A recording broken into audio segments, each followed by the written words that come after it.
Lady Spikers are back in the UAP finals. Welcome to the Quiver Podcast. Thanks for listening to our Final Four recap episode. On today's episode, we're discussing, of course, the big win versus UST, how we got that big four-set win, overcoming the UST hump. We'll take a peek. We have a previous episode coming up. We'll take a peek into the final series against NU. Can we actually beat NU and win our next championship?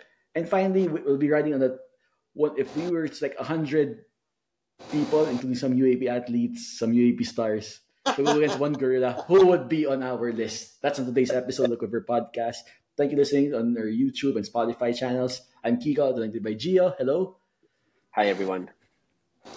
Brian. Hello. Bye, Uste. Bye, Uste. Bye. Let me get that one out. No. Diba? It was a quick series. Mas matagal pa sa mas mabilis pa sa homily ng mga Dominicans, diba? Yung mga pari doon. Diba? And of course, Achax. Hello. Oh, it's good to be back. It's good to be back and good to be back in the finals. Good to be back. Good to have you back. Good to be back in the finals. 4 guys for the final four for our final four episode. Oh. Foursome. Sino una? Ganun na. Akin yung back. Akin yung binti. Akin yung tenga. Before we go into the final, the game, guys, I want to look back at the seasons and our goals really were somehow get the twice to beat advantage, let NU take that first spot, and find a way to beat NU. We finished 9-5. We got over the UST hump in the second round finally.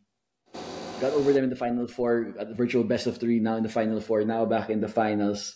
Buti na lang, twice to beat. Buti na lang twice to beat. We didn't need it. Pero ganun. Di natin kailangan. Gia, looking back at the season we've had so far, what can you say about? Because we've reached our goals every step of the way, despite having all those up and downs. Looking back at this past season, I mentioned it in the last episode, I suppose, was that if there was something that really needed to happen for us to, for the lack of a better term, progress, we really needed to beat UST, and we needed to beat UST twice for us to even get that chance to do that. And now looking back at it, like all of these adversities that we had to go through seemed, for the lack of a better term, a little bit necessary. Yun nga, like I mentioned in the last few games prior to this, when the Final Four was sealed, parang pinaglalaroan na lang natin yung lineup natin eh. But now, like, I think the players were more ready now. We're more ready to play UST even with that small experience. So yun nga, maybe Coach Ramiro was playing chess while everyone was playing checkers, diba? So for the lack of a better term. So I think that we played much better now, and I think that whatever we had to go through was necessary for us to be where we are today in the finals again against NU. Yeah. And if you ask me, I think that we are much more better prepared now than we are versus when we played NU the first 2 times. I know a lot of people were a little bit worried about NU being our first game in the second round. Sabi ko, why are we worried about that? It's good that we get them out of the way. Para we build our momentum. We kind of didn't, but now we have again. So I guess it all worked out. And look, diba, we were saying there are certain humps we have to get over. UST, we had to get over. We lost them in the first round, played them close, got over the second round, and haven't looked back since. And maybe it's the same case for NU. And on that point, Brian, that mental edge, playing UST close, they had that. Still had that. Kung Coach Kung Fu the contrapelo, diba? UST is the contrapelo of Lasal and Lady Spikers. Now we beaten them 3 straight times. Once in the first, second round. Now in the final playoffs and Final Four. How important is that we got that mental edge to get over that hump over UST in making the finals?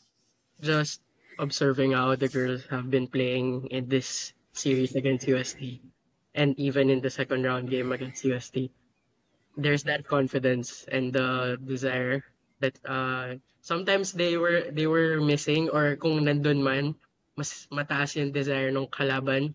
Let's give it to UP and FEU were teams that tina natin kinalaban after that. But when we faced them, I think they had more of those traits than we had in that particular moment when we encountered them. But when LaSalle played UST, I think there's no shortage of that from our side. Kasi, like even Vic said in our previous episodes this season, diba? That first round game against UST, it could have also been our game eh. We let it slip in a sense. So parang tingin ko, there's no shortage of hunger and determination and playing together against UST. Talagang that exit last season is in the back of the girls' minds. Whether they admit it or not is another thing, but at least from how I observed it, ayaw na nila malaglag ulit against UST. And it really showed in all of the sets we played. Kahit nung second set na, we'll get to talk to later. Yeah. Ajax, you were one of the people, at least, nagdadasal pa si Ajax. Thank you, Lord. Thank you. Ayan, no. Ajax during the first, after we beat... may ano rito eh. May kasama ako rito sa kwarto eh. May nagabot na stats eh. Nagbabate. Sige, share your stats. Hindi shout out as stats eh. Mamaya pa yung shout out, mas makaba yung listahan nun. Yellow pad. Dineliver ata ni Pong Ducanes eh. Yellow pad yung siya.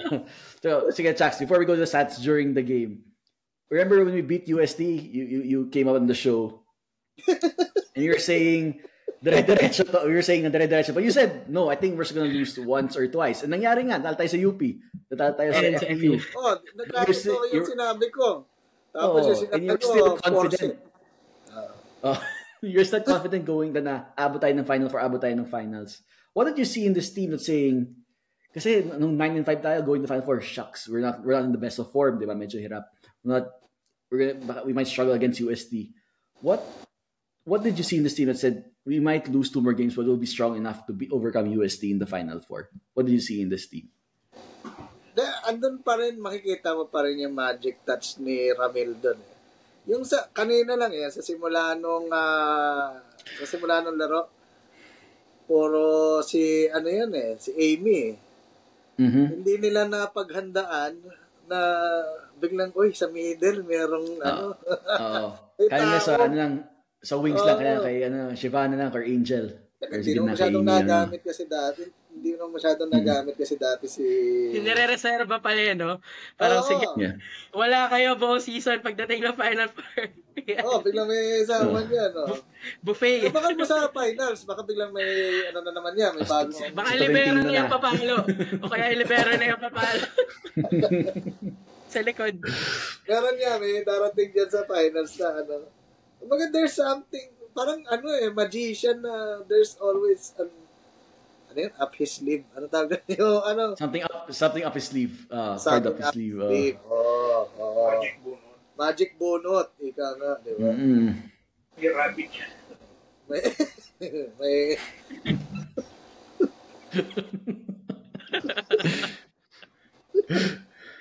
I like the live my live audience feedback. Galawin mo yung baso. Nagsasalita yun. But Gio, credit to Coach Ramil. We've always said, and we're going back, he'll never, like I said, Coach Tai was gonna come be the new face of Philippine top coach Philippine volleyball. After 2 years, he caught up and overcame that. They said he could never overcome Coach Kung Fu. Diba? Ngayon bang ng UST that he's the Ramil stopper in a way. Seeing how he's found ways to adjust and now got over that UST hump, what can you say about that? I mean, I think he could be a BDO employee, diba? Kasi he finds ways, right? Although pwede pala mag-plug dito, ha? Although Eka, nauuhaw ako, inom na ako ng tubig.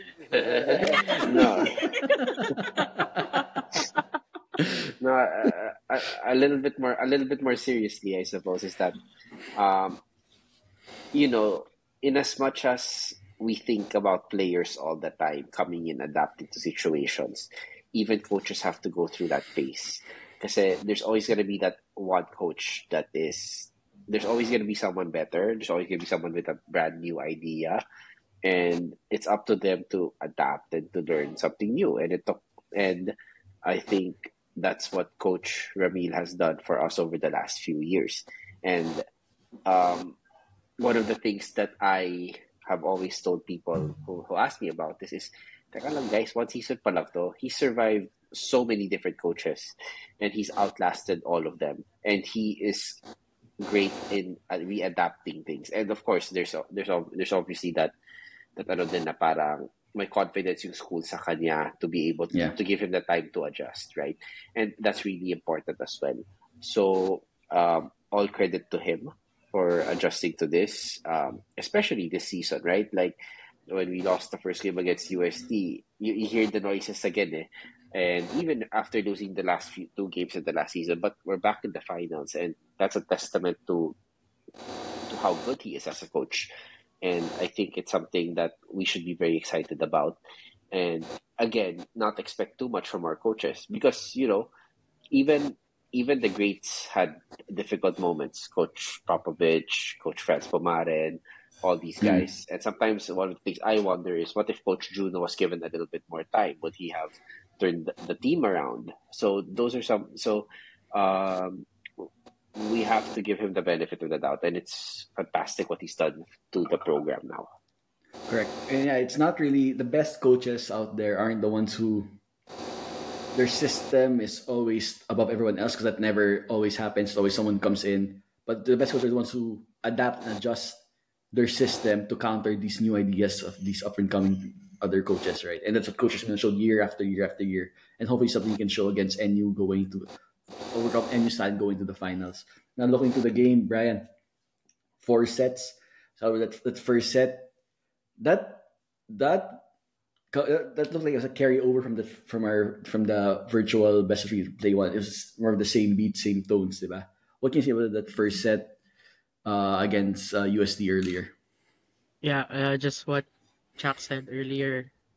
Really, Amy Provido setting a good tone. Alam naman natin the wings are competent and our setters usually find them, but the middle blocker sometimes they don't get fed well.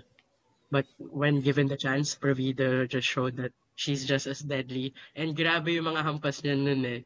Talagang, even if may coverage, Nagigil eh.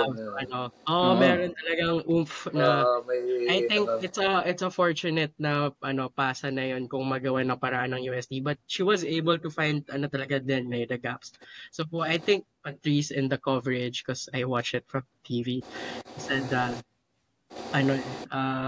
they've been working hard throughout the season. So maybe yun nga, may mga times lang talaga na hindi siya nakita, or maybe like what I insinuated earlier, baka tinatago lang pala, and now is a good time to really show up yung medals natin. But regardless if it's intentional na itago or ngayon lang talaga na maximize, it was good. We can lean on that kasi that was a big factor. That's why we took the first set. And even if we lost the first set in the playoff game, I would have wanted us to take the first set in this game kasi mahirap bigyan yung UST ng second chance to take a first set. Yeah, we lost the second set quite horribly. We'll get to that. But at least in the first set, it was good for us to be on the front foot right away. Yeah, there was this confidence the team played in that first set. I remember stands out yung shot ni Angel. So 22, 23 yung cut shot niya, no? with a tight angle. It's like, this team is playing confidence. But of course, volleyball is volleyball. At second set, we lose that 25-11. It was really one-sided. USD got out ahead. We could never catch up. Even Angel was rested, di ba? Parang concede na si Ramil doon. What can you say about what happened during that second set? Or the voice next to you also? Well, maybe his. Sa second set, tawag dito. Dito na sa third set, kayo muna sa second. ayaw niya sa second set. Okay. I can step in sa second set. Okay. I Salahin think, mo na I, ako. nag-CR ka nun, no? Nung malayo na, no? I mean, nag-CR ka na. Nagbanyo ka muna, no? Dinner daw muna. Ito, kain muna ako. Ito kasing FE na to, haba ng late, pinaasa pa eh. Naitatapos yung FU. Late kasi. Kain muna. Ako, second set, I just remember typing sa chat natin. Okay lang, ilabas na lahat ng pwede ikalat this set. We weren't really connecting, and at the same time, even yung mga easy receives, hindi natin nagagawa ng paraan. So, easy points for USD. To me, it seemed like one of those sets na as long as we don't take it into the third set, I can win it. Kasi nga, that's the beauty of winning the first set. Imagine if we lost the first set and then ganun pa yung second set. Backs against the wall na. Different story, yes. And umitran si Poyos during the second set, really put her service, even in her service game, nahirapan tayo doon. So it's really credit to UST for doing well during that set. But okay, Chuck's the time to shine mo. Extra service daw. Pero yung third set, yung UST nagkaroon ng false sense of security. Dahil biglang no second set, biglang arangkada po. Ilan yung 11 lang. Ilan ba lang? 11 lang yata tayo. 11. Yeah, 11 lang tayo. Ay, na-score yun. Ayun nga yung nangyari doon. 11, nagka-onsehan na doon sa loob. Pero yun nga, di nung you were facing a team na ng third set, biglang, teka lang, kaya. Pero hindi, bumawi. Yeah. The third set, it was tied Gio. I felt at the time Gio na pivot. I felt that the way the third set was going, so whoever takes the set might take the match. Yeah. Given how close it was, the back and forth, is that the same way? Is that the same way you saw things? Yeah, no, it was such a good game, right? Like it could have gone in either way, and all the breaks. Parang at that point in time, it's one of those you need those small breaks, like whatever it is. Kukunin mo na siya, especially now in the Final Four. And you know what I was actually more worried about is I did not want to give UST, as a LaSalle fan, of course, any chance, even a small chance, to take this to a third game, because I felt that this was a little bit more careful, and that's where we talk about the growth of the players, right? The growth of the team is that. I think in the last few games of the season against the UP's FUs of the world, even Adamson, even though we won that game, is that we would be okay with letting small things slip us by. Pero in this game, they didn't want that. Parang they were laser focused on really trying to win, and that was phenomenal to me. Yeah, in that third set, we gave them. Wasn't the cleanest set. We had 9 errors in that set, if I remember correctly. 9 errors. And we still able to hang on, still able to execute in those moments that matter and still take the set. In the end, si UST bumigay.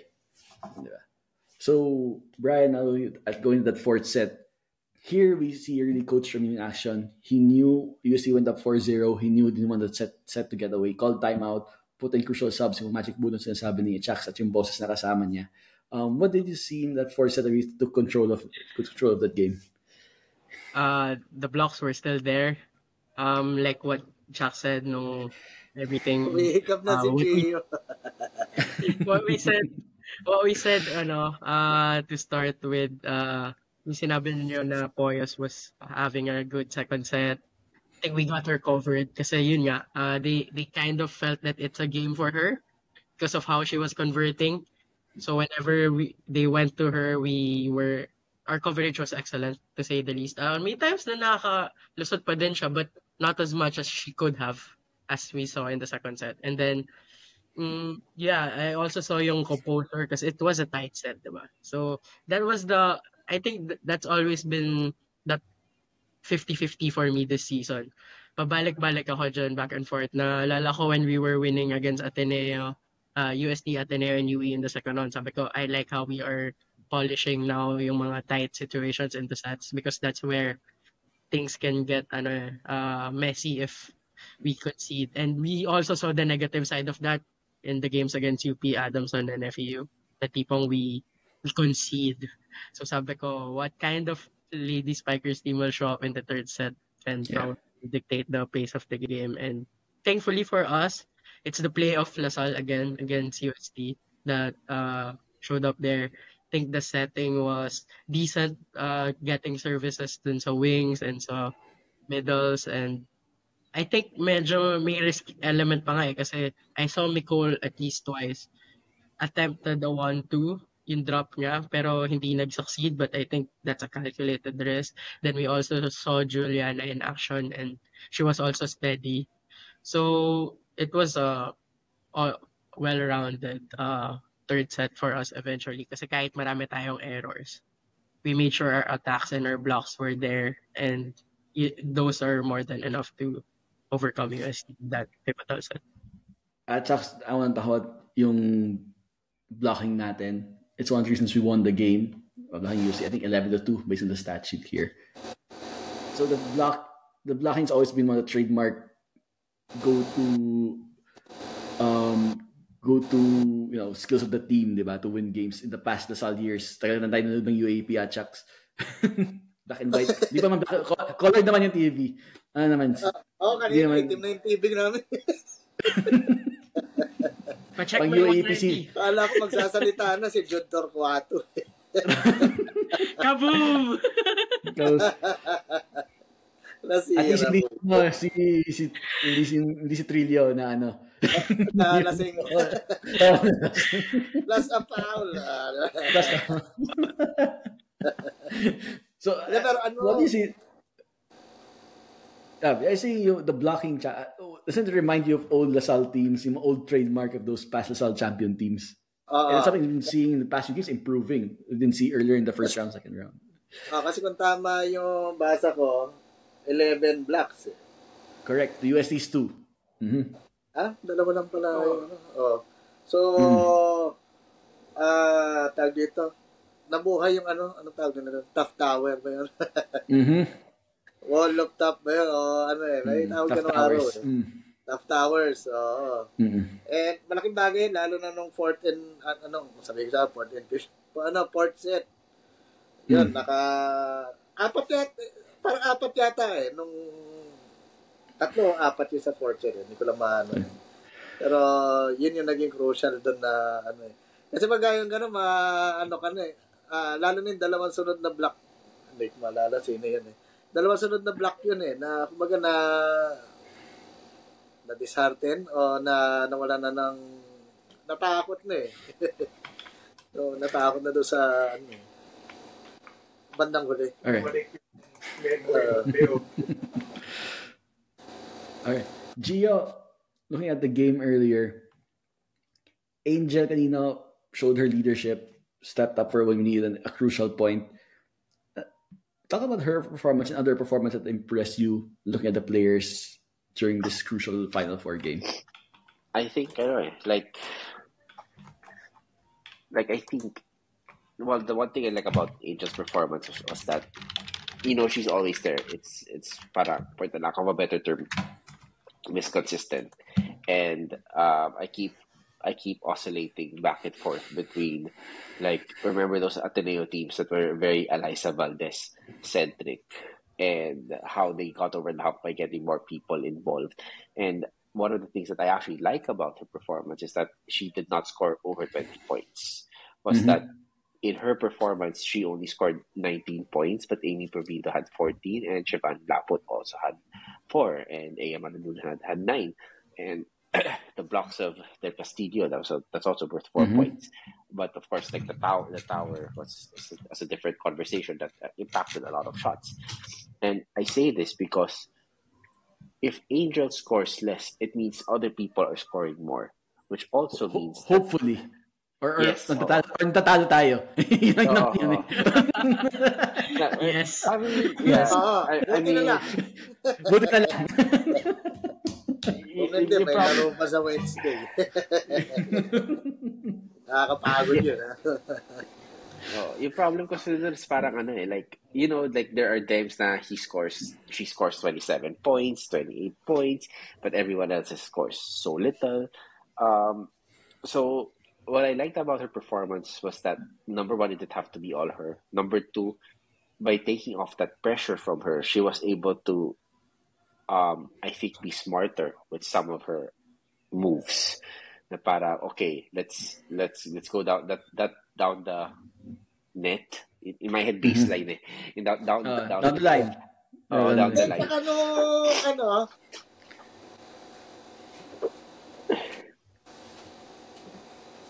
No, Go ahead, speak Jack. that. No, ang dami no, kasi. Allen. No, so yeah, Nung comeback na pinahinga na siya eh. Yeah, Hmm. that's what you were Yeah. saying. yeah. Pero ayun, that's what I was saying. Na parang I liked her performance because everyone stepped up and she started to play with less pressure, and she started to play more relaxed, and she was starting to make the right moves. Yeah, plus intangibles of, talking to her teammates, diba, during those quick huddles, during technical timeouts, or during reviews, get them focused. I think those things, that experience, that leadership, really impacted on the younger players. Okay, guys, let's take a quick look. That's done with UST. They're on, they're on bakasyon. They can focus on the conclave, para may bagong head na yung school nila. Wish for that yung so they can enjoy that. See who it is. What's that? Let's see who it is. Malay mo, ano Let's see pala. who is. Baka pala ilan sila manalo doon. Kung ano. Pinoy. Pinoy. Si Pope Kung Fu mangyayari doon. Kung UST had a choice. Look, we have a special and finals preview on Wednesday, right, Brian? I think Wednesday, midweek. Come out Wednesday or Yeah. Thursday. But let's quickly go around and get your initial thoughts. How confident are you going? NU, top 5-set win over FU, no deja vu this year. Looking how we overcame UST, looking how we overcame all the challenges we faced this season, but facing a tough NU team, defending champions, playing them in the finals once again. Initial thoughts, Brian, do we have a chance against this NU team to get over? That's the next hump we get over. What I like about this series is it starts at 0-0. We can't really read a lot into the two losses we had against them, and if gusto pa i-extend ng fans pati yung mga talo ng preseason, that all of that doesn't matter anymore, as in it starts from scratch. And as what FU and maybe even teams like UP and Adamson earlier this season have shown, this NU team is not invincible. They have their cracks. I trust the coaching staff and the players to do their best in figuring it out. They're riding on this confidence that they've already exorcised one ghost, which is UST this season. So why not try and go one better and exorcise two ghosts, which is NU. At least this season we can find their number. Last season we did well against them when we had a fully fit team. We struggled when we didn't have Angel Canino. This season it looked like we didn't have answers against them, but I like the timing of how we played them kasi we played them first in both rounds. Therefore, it was always too early. Early no first round kasi 'di ba? It was NU expected to defend their title. They really had a complete team. Everyone's familiar to each other, whereas our team had two players in parang let's just say Reyes and Del Castillo. Del Castillo not a rookie but trusted into the spotlight, and malaki yung gap yung iniwan ni Teo Gagate, and that's difficult to fill. And then Nicole Reyes, clearly a rookie, and medyo baka natasan pa yung expectation sa kanya unfairly so because of her sister. There's always that comparison even if magkaiba yung pwesto nila. So we have those players that may have improved now compared to how they were in the first and 8th game LaSalle played this season, which were both against NU. So yun, I just like that we won't have that much pressure against NU. Alam ko yung history natin, tradition of winning is rich, but at least this season, volleyball standpoint, it's NU that are favored. So if I were the team, I'll just play with more freedom, play with more confidence. Hopefully that's the key. No pressure. Kasi, I think if there will be a team that bears a lot of pressure in this series, it's NU. Sila yung champions. A lot of their players are experienced seniors. Some of their rookies also played with their seniors a long time kasi facility, I mean, common practice naman yun, high school and college players practice pagka may chance to do so. At least in the UAP, we see it in NU, LaSalle, and UST particularly. So yes, ano ko dyan, I like our position now. We are not favored, but I know we can push this NU team to a tough situation, and if we have the tools to down and beat them, that would be more satisfying. Pero yeah, like the expectation is not at least on our side. Gio, you said we played NU early. Now we're playing them last. Initial thoughts on this final series? Do we have enough to beat NU? Have you seen enough from our past games against them? I'll always be a little bit worried, mostly because of how good NU is as a team. I'll always be a little bit worried about that. But as a LaSalle fan, and of course, like us, someone who has seen this team grow a little bit, especially in the last 2 games, we are more than capable of it. But I will add another layer to that by saying I think NU has looked a little bit more vulnerable as well over the last few weeks, I suppose is the right term for that. May nakita ng comment from Andoy kanina from Andoy, natawa ako ng tawa. I won't say it live. Pero, syempre, kasi si Andoy yun, di ba? But, basically, if you just wasted our time kanina eh. Di ba, top 2-0? Oo. And then top 3 straight sets. Yep. The top 3 straight sets. So, that's why... Late tayo kumain. Ako, alam ko nagising. Para sa wala. Pag-gising ko kanina, nagkaro pa sila. Kanina malapat to. Nakatulog ka pa ng mga ilang Oo. And yun nga. And yun nga. Like, I guess my point there is NU is beatable. Several teams have shown that NU is beatable. I was actually kind of worried that NU would go 14-0. And now, we come into the game with everyone having a lot more confidence, especially after 2 difficult games against UST. I was more worried about the games against UST than against NU. I'm not going to deny that. So now I hope that coming into the NU match, we are a little bit more confident and a little bit more, I guess for the lack of a better term, energized to go up against them. And you, Chuck's initial thoughts on the finals? Nakikita ko na sa basa ni Gio eh. Padala ka daw, magpa-deliver ka daw. Oo. Saan ka naman nakatira ngayon? Para yung tura ng likod eh. Hindi ko na alam. Oo, masabihin. Not on air. Sabi ko, ito na sabi ko dyan. Nabanggit na yung mga terms kanina. Sabi ko, hindi lang pag ako pero we will overcome. Wala ko, do or die ulit eh. Wala pa, too early pa. Baka sa...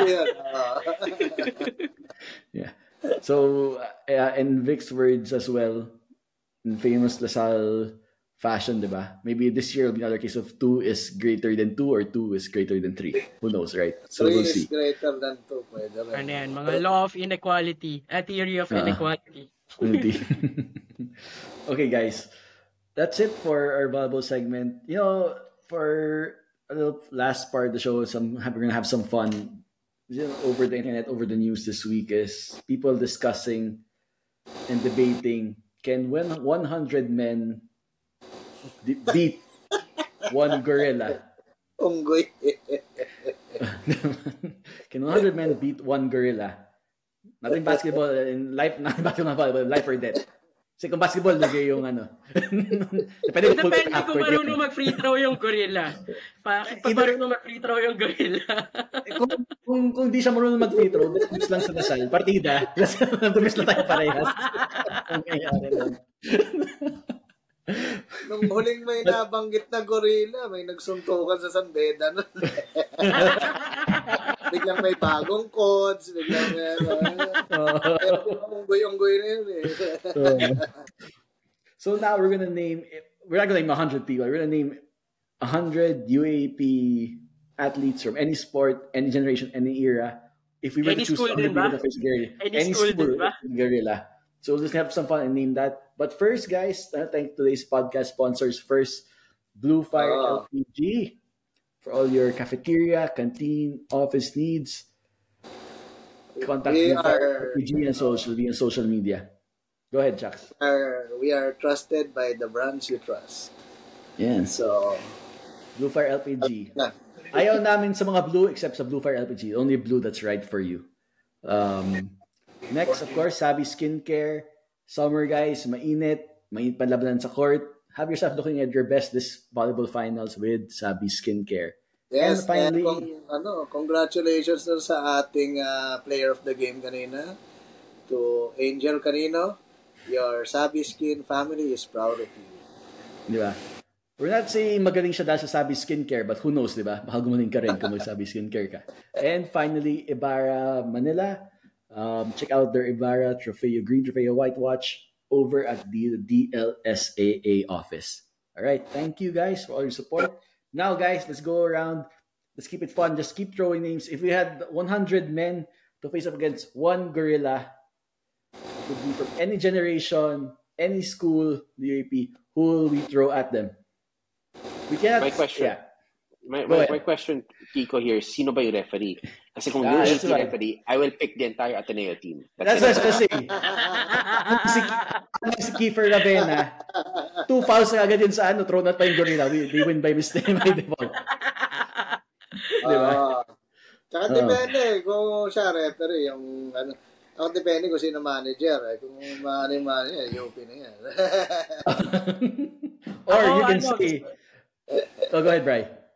Gusto ko lagyan ng twist. Depende kung anong jersey ng gorilla. Kung naka-UE jersey siya, baka ibang jersey na siya next season. Alam mo, eto pa yun. Kung kalaban UP, kung naka-UE jersey yung gorilla, next year, kampanayin sa mga tao. Makuha na yun. 101 men. Na-re-educate na yung gorilla. Naging tao na siya. Oo. Yeah, pangarap ko maglaro para sa mga tao. Sabihin niya. It's my childhood dream. Or you could say, ako, personally, I'd pick si Anton Montinola because he'd find a way na maging ineligible yung gorilla na yun. From the start, di ba? Di pala siya primate. Ano pala siya? Different kind of mammal. Alright, kailangan ng residency. So I think people have been looking at it the wrong way. But if we had to pick people to go physical combat against hand-to-hand against gorilla, Gio, who would you pick? Hand-to-hand combat. My God. It's gonna be hard. I think I would say everyone coached by Miguel Aitona. Yan. Exclusive lang ba yan sa Lasal Athletes o baka may mga nakakapit tayo dyan? No. Everyone. Kasi si Mix Aitona, hindi yan quantity ng clients quality ng clients yan si Mix quality Aitona. Talaga yan. Top notch yung mga talents niyan, pre. Gago. How about you, Chuck? Sino piliin mo? Nana ng MTRCB. How about you, Chuck? Sino pipiliin mo? Siyempre mga matataba. Ben Bono. Sino? Si Ivan Villanueva. Yun yung pag-usapan natin. Saka yung pinsan niya ba yun? Yung sa Ateneo, si Enrico? Si Enrico. May player. Sila si Gavino. Allen Glenn Patrimonio. Yung mga medyo matata. Si Gavino sa atin. Noli Locsin. Sin, yan. Sila Bringas. Saan rin magkapatid? Ayan. Si Muyang. I think we can even have one female rep. Baka yung dalawang Sharma. Pwede ba to? Pili ko maangas yung dalawang yun Pati yung anak pwede isama. Oo. Yan parang katawan ni Bina Morales yan. Nalala ko na naman si Bina Morales. Okay, Brian, before we get into trouble, sino yung... Ako, suggest ko lang, anyone na willing doon sa pre-SM NU. Kung naka-survive sila at that, kung naka-survive sila during that time, they can survive anything. Yeah. But yeah, I think Gio's right. anyone on the Ateneo team, bago pa hawakan, foul na. Or may finger. Diba? Mag-ano pa lang, mag-handshake pa lang, uy, contact! Yeah. Alright, guys. We can go through all 99. Basta all I say, yung 100% natin should be Ray Jan Lee. Yung off the bench na. Yung bench natin. Papasok na kapag yung ceremonial win. Sure, gawin naman na ipasok pagpatay na yung gorilla. Okay, guys. Wait. Can I add lang one more? Yeah. I think I would also ask Brocha to fight the gorilla. no, kasi diba? Like, he threw a coin from upper box and it hit the floor with such precision, and he can stay far away from the gorilla and just keep throwing coins. Yun lang. Marami experience yun. Comment down below kung may kayo additional suggestions, we can read it out at some point. Yeah, let us know who would you want to face off against that gorilla coming, anyone from the UAP, anyone from any generation. So guys, that's it for today's episode.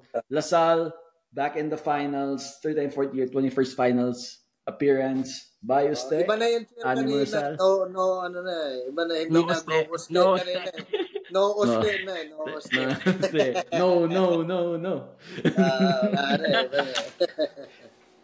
Wow, wala naman kliyente nito eh. Well, I can say the intensity of USC LaSalle volleyball match is something, I don't know if anyone else can match up to that in terms of atmosphere, intensity, and the current UAP set of teams, right? So we'll see how we match up against NU. Watch out for preview on Wednesday, for our finals preview on Wednesday. For our midweek episode, let us know your thoughts. Who do you want to face up against the Gorilla? What are your predictions for NU? Drop them in the comments. We'll discuss them on the show. Brian, Gio, Ajax, thank you for joining us. Don't forget to follow the Quiver on social media. Listen to us on YouTube and Spotify. And I will always say, no ste, animo na sa. Ano mo na sa?